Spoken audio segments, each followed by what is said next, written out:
The ramp touched soil and Pakla smelled rain, the recycled wet that the Arvis air systems produced when Decca coaxed the humidity circuits past their default had always carried a metallic signature underneath, the ship reminding you that the moisture was borrowed. This was rain that had fallen on dirt and on leaves and on stone that had been rained on 10,000 times before, and the smell rose from the ground the way heat rises from a cook fire, unhurried, certain, old. You stepped off the ramp onto grass, the blades compressed under her weight.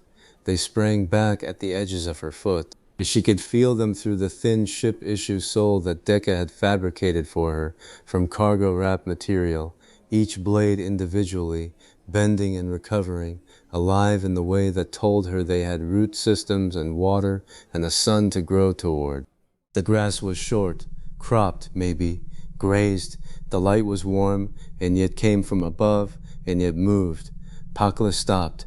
She had been in the ship's sodium orange corridors for how long? The count had stopped mattering somewhere after the first week, when the sameness of the light flattened time into a single unbroken surface.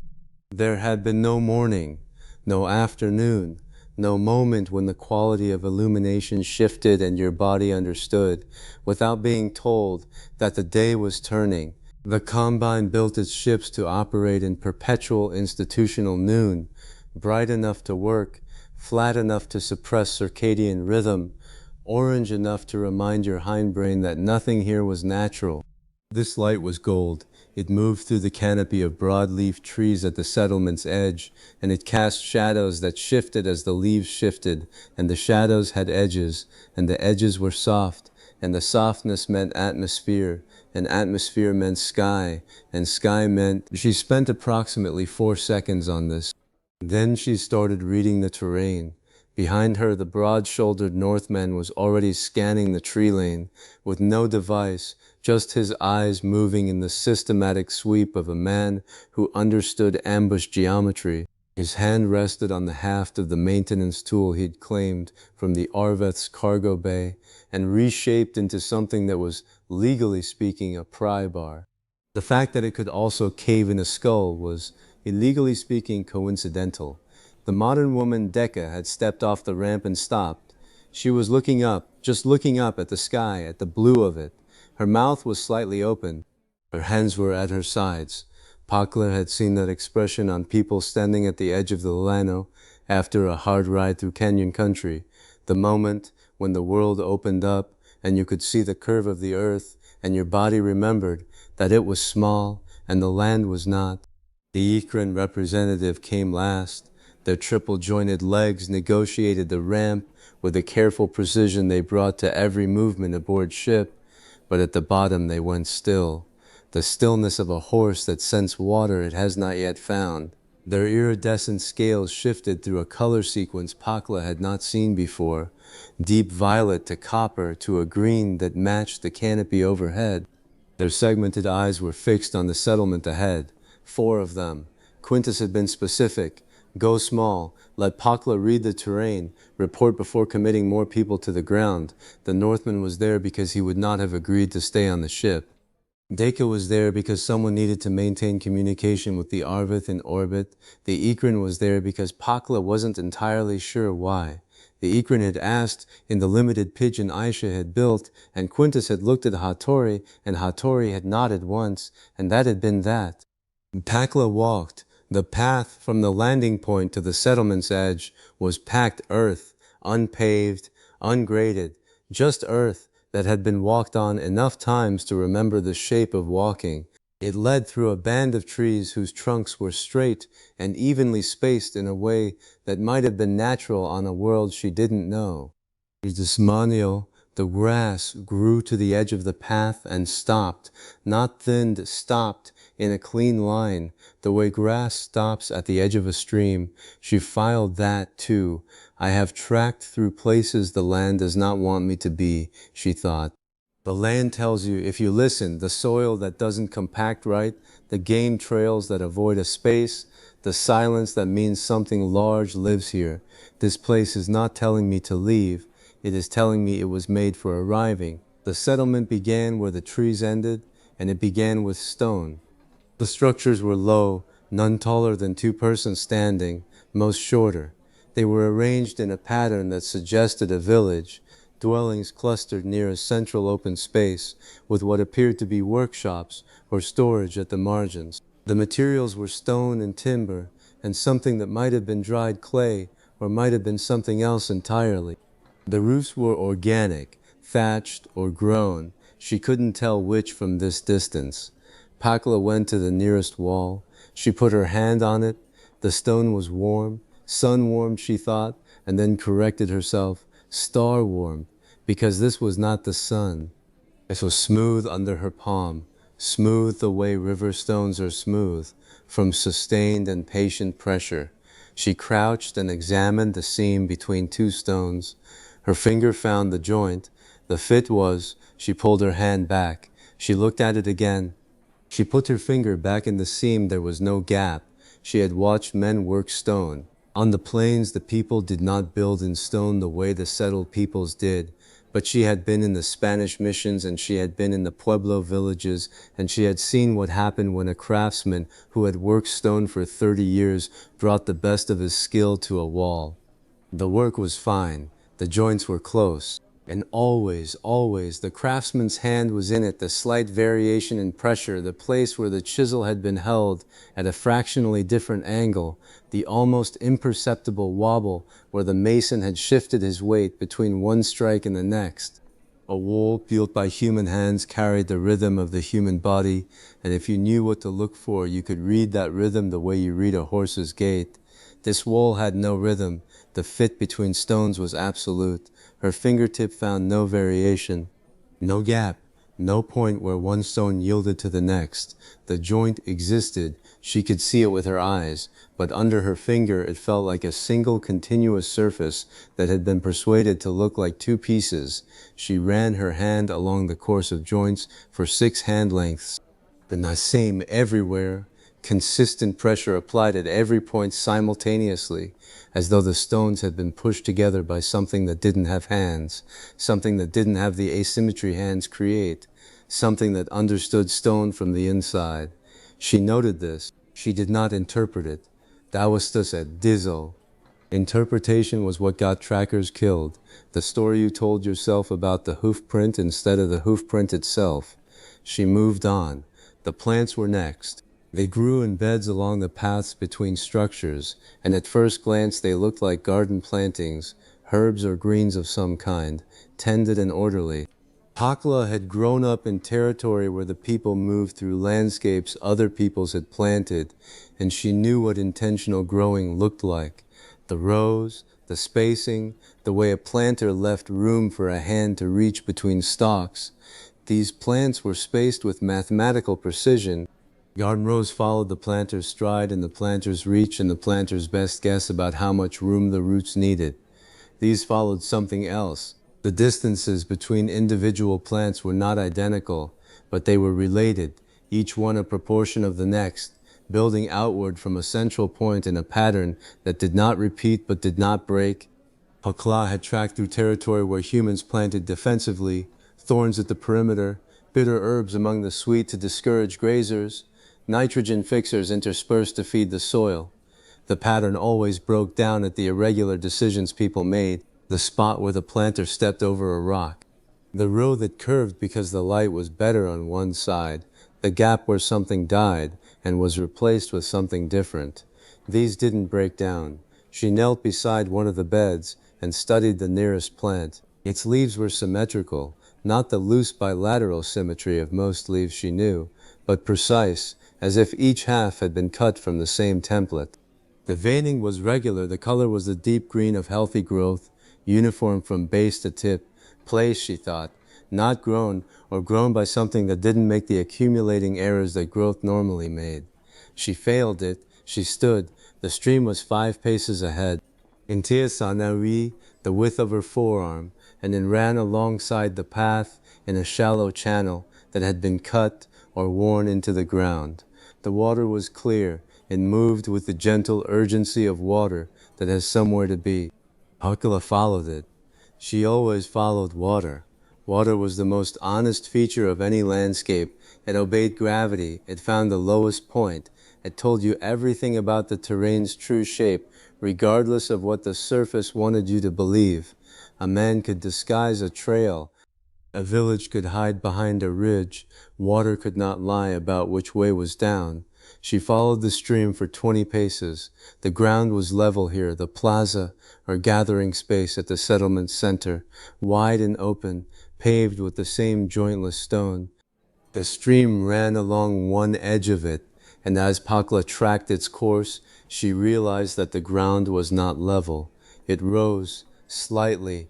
The angle was barely perceptible, 3 degrees, perhaps less. The water ran uphill. She stopped. She crouched. She watched the water move past her. It moved the way water moves. Surface tension catching the light, eddies around imperfections in the channel, the relentless pressure of fluid in motion. Everything about the water's behavior was correct. Everything except the direction. She traced the stream back 4 meters to the point where the grade began to rise. She traced it forward to where the ground dropped again and the water resumed its natural descent. 4 meters, 3 degrees. The water did not hesitate at the transition points. It moved through the uphill section with the same velocity it carried everywhere else, as though it did not notice that it was doing something impossible. Pakla stood and turned to Deka, who had been documenting the plantings with her communicator. The water runs uphill here. Deka came over. She looked at the stream. She crouched where Pakla had crouched. She watched the water flow the wrong direction for 4 meters. Yes, it does. Neither of them said anything else. The Northman, who had been maintaining a perimeter sweep at the edge of the plaza, glanced at the stream and then back at the tree line. His priorities were clear. Water could run in whatever direction it wanted, as long as nothing was coming out of the trees to kill them. Pakla moved deeper into the plaza. The child was in a corner formed by 2 structures meeting at an oblique angle, a sheltered nook, the kind of space children found in every settlement Pakla had ever seen. The child was small. The proportions were different from human. The limbs slightly longer relative to the torso, the skin a matte gray-blue that caught the golden light and held it. The species was unfamiliar. The behavior was not. The child was talking. The cadence was unmistakable. Speak, pause, listen. Speak, pause, listen. The rhythm of conversation, responsive back and forth with an interlocutor who was taking turns. The child's voice was high and musical, the words incomprehensible, the emotional register clear. This was the casual, unguarded chatter of a young thing talking to someone it trusted completely. There was no one visible to speak to. The nook was empty except for the child. The walls were solid, the same jointless stone, warm and seamless. There was no doorway behind the child, no alcove, no concealed space. Pakla could see the full extent of the corner. The child was alone in every way that eyes could confirm.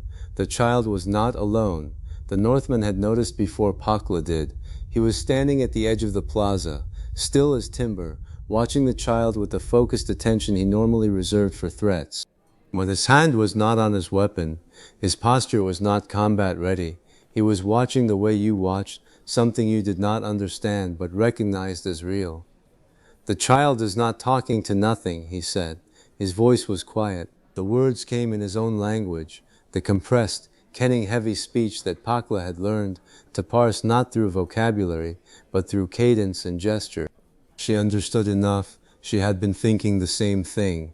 On the ship, Aisha had described the 3rd communication channel, the one the Ikran used alongside voice and posture. A pressure, Aisha had called it, a field of some kind that carried meaning the way voice carried sound. We thought, Aisha couldn't perceive it. None of the humans could. They knew it existed because the Ikran's conversations contained responses to stimuli no human had initiated, pauses that corresponded to nothing visible, the unmistakable structure of 3-way communication happening in a medium that only 2 of the 3 parties could detect. And the Wisdokil, was as a Chewod speaking with something that was speaking back on a channel Pakla could not hear. The child noticed them watching and did what children everywhere did, looked at them with frank curiosity, assessed them as not dangerous, and returned to the more interesting conversation already in progress. It resumed talking to the invisible interlocutor without apparent concern that four strangers were standing in his plaza. Pakla watched the child for a long moment, a child who had grown up here, who had learned to communicate on channels that adults arriving from outside had never developed. The child was ordinary here. The child had simply grown up in a place where the invisible was ordinary. She moved on.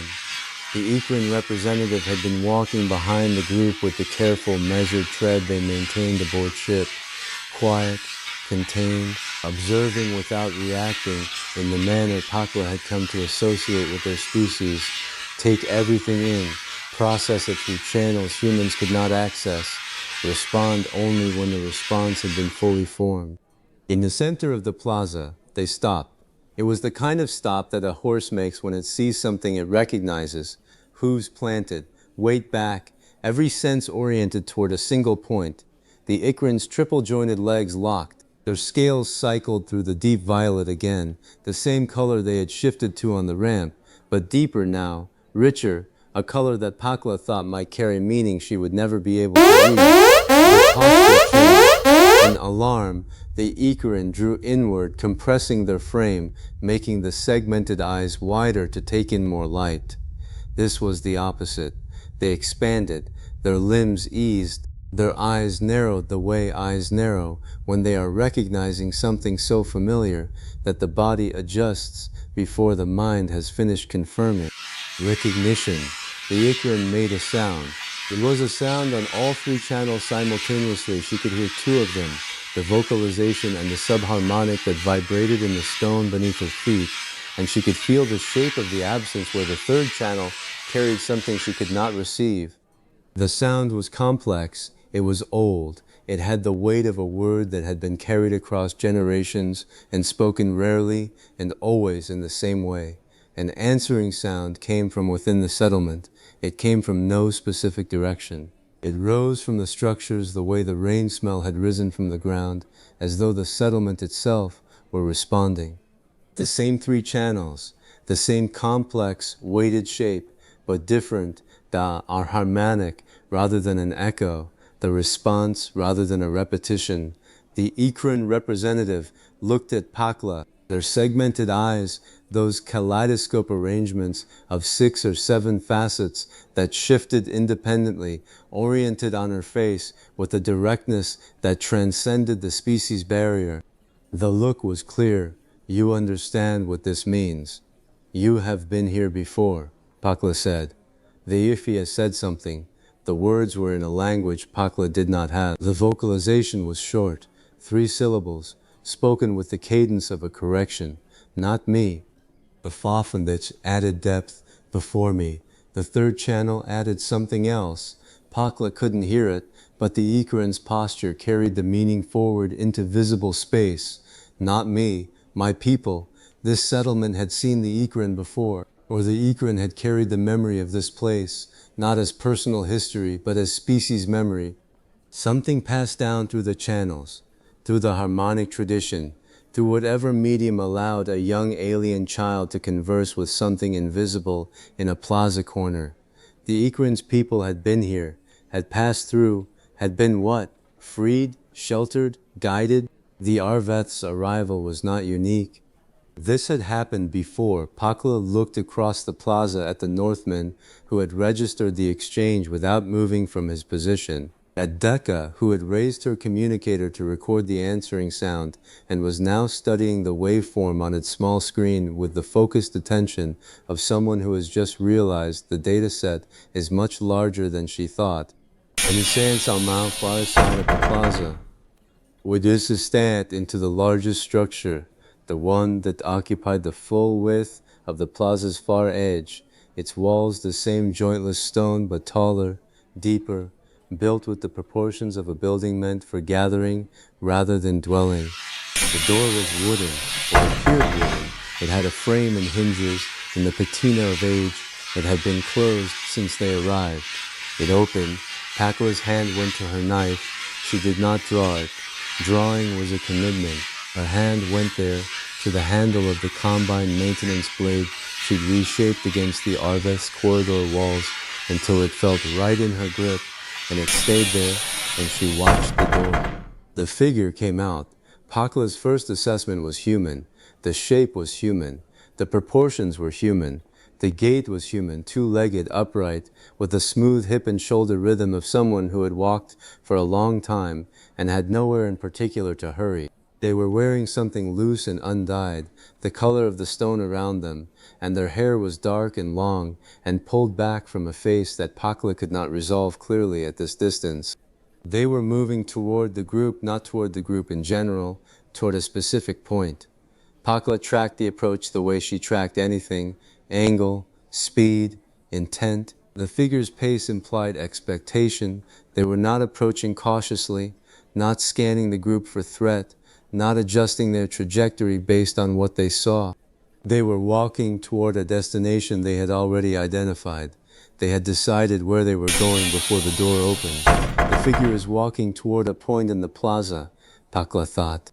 The point they are walking toward is where someone who had come through the plaza doors, walking at standard pace, would be standing if they had arrived with us. They expected us to be four. They expected one of us to be different from the four of us that came. The spot was empty.